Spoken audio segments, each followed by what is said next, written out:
সালের 17 জুন ভারতে তৈরি প্রথম যুদ্ধ বিমান উড়েছিল। বিমানটি হিন্দুস্তান অ্যারোনটিক্স লিমিটেড দ্বারা নির্মিত হয়েছিল।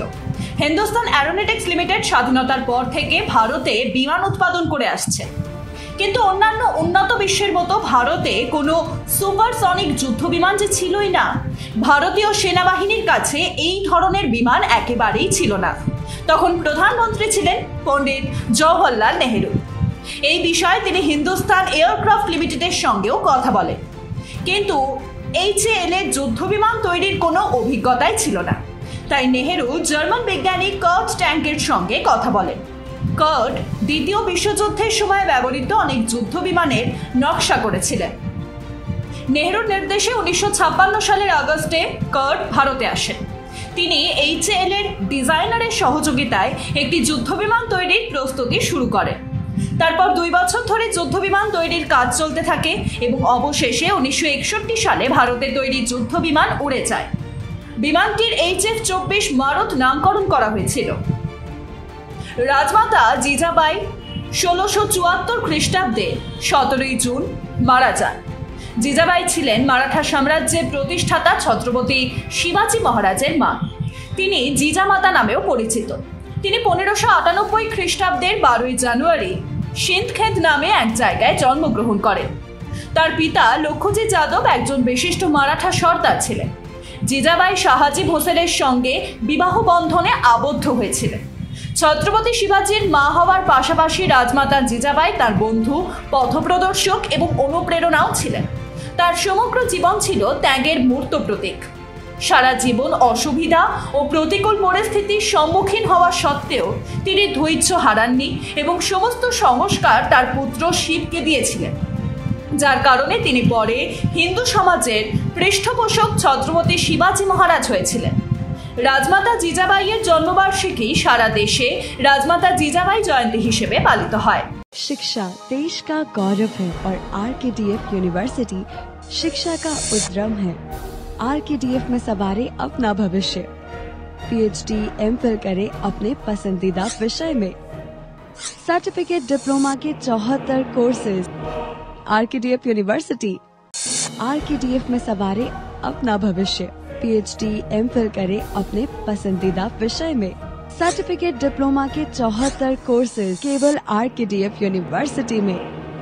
RKDF university.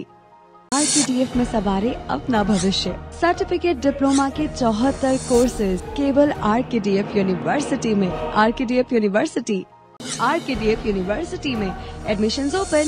RKDF यूनिवर्सिटी भविष्य को लेकर परेशान है? RKDF यूनिवर्सिटी है इसका हल। PhD MPhil किसी भी विषय में। डिप्लोमा के अनेक अवसर है RKDF यूनिवर्सिटी में।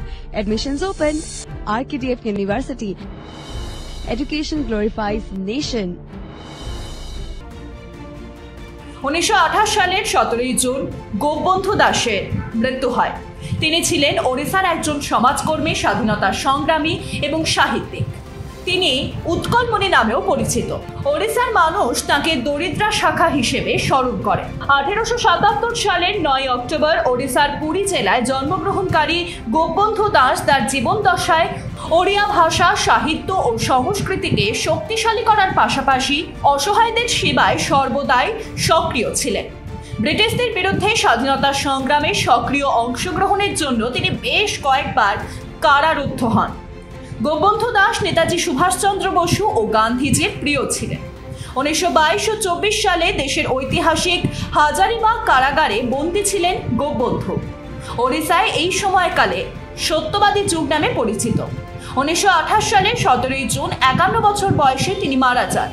মৃত্যুর আগে তিনি তার প্রেস এবং দ্য সমাজ একটি উইলের মাধ্যমে পিপলস সোসাইটির সেবকের হাতে তুলে দিয়েছিলেন এবং আশা করেছিলেন যে এর সুবিধাগুলি জনগণের কল্যাণে ব্যবহার করা হবে। 1885 সালের 17 জুন ফ্রান্স মার্কিন যুক্তরাষ্ট্রের কাছে স্ট্যাচু অফ লিবার্টি উপস্থাপনা হয়। মূর্তিটি একই দিনে ফ্রান্স থেকে মার্কিন যুক্তরাষ্ট্রে এসেছিল। মূর্তিটি ভাস্কর্য ফ্রেডেরিক আগস্টে বার্থোলির সহযোগিতায় ফরাসি রাজনীতিবিদ এডওয়ার্ড দি ল্যাবোলে দ্বারা নকশা করা হয়েছিল এবং এর ধাতব কাঠামোটি গুস্তাভ আইফেল তৈরি করেছিলেন। মূর্তিটি নিউ ইয়র্ক হারবারে অবস্থিত এবং স্বাধীনতা ও গণতন্ত্রের একটি গুরুত্বপূর্ণ প্রতীক হিসেবে বিবেচিত হয়। স্ট্যাচু অফ লিবার্টি হলো স্বাধীনতার রোমান দেবী লিবার্টাসের প্রতিনিধিত্বকারী এক মহিলার মূর্তি। মূর্তির ডান হাতে একটি মশাল এবং বাম হাতে একটি বই রয়েছে, যার উপর আমেরিকার স্বাধীনতার তারিখ লেখা আছে। আমেরিকার স্বাধীনতার 100তম বার্ষিকীতে ফ্রান্স থেকে মার্কিন যুক্তরাষ্ট্রকে এই মূর্তিটি উপহার দেওয়া হয়েছিল। এই মূর্তিটি ফ্রান্স ও আমেরিকার মধ্যে বন্ধুত্বের প্রতীক। মূর্তিটি 350টি পৃথক অংশে ফ্রান্স থেকে নিউ ইয়র্কে পাঠানো হয়েছিল এবং তারপর এটি নিউ ইয়র্কে যুক্ত করা হয়েছিল। ক্রাউড ফান্ডিং এর মাধ্যমে মূর্তি তৈরির খরচও বাড়ানো হয়েছিল। 200 টনেরও বেশি ওজনের এই মূর্তিটি লোহা ও তামার বড় প্লেটের সংমিশ্রণে তৈরি করা হয়েছিল। 1886 সালের 28শে অক্টোবর এটি আনুষ্ঠানিকভাবে উদ্বোধন করা হয়। 1947 সালের 17ই জুন মায়ানমার নিজেকে একটি প্রজাতন্ত্র দেশ হিসেবে ঘোষণা করে। মায়ানমার দীর্ঘদিন ধরে ব্রিটিশ ঔপনিবেশিক শাসনের অধীনে ছিল। 1852 খ্রিস্টাব্দে ব্রিটিশরা মায়ানমারের সম্পূর্ণ নিয়ন্ত্রণ নেয় এবং 1886 খ্রিস্টাব্দে সমগ্র মায়ানমারকে ব্রিটিশ ভারতের সঙ্গে যুক্ত করা হয়। তারপর 1937 সালে ব্রিটিশরা ব্রিটিশ ভারত থেকে মায়ানমারকে পৃথক করে। 1948 সালের 4 জানুয়ারি মায়ানমার ব্রিটিশ সাম্রাজ্য থেকে স্বাধীনতা লাভ করে।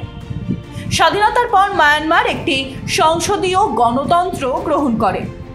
1962 সালে একটি সামরিক অভ্যুত্থানের মাধ্যমে সেনারা ক্ষমতা দখল করে এবং একটি সামরিক শাসন প্রতিষ্ঠা করে। তারপর 2015 সালে এখানে নির্বাচন অনুষ্ঠিত হয়, কিন্তু সামরিক ও বেসামরিক সরকারের মধ্যে দ্বন্দ্ব ও অস্তিত্বশীলতা অব্যাহত থাকে। 2021 সালে মায়ানমারে আবার একটি সামরিক অভ্যুত্থান ঘটে এবং গণতান্ত্রিকভাবে নির্বাচিত সরকারকে অপসারণ করা হয়।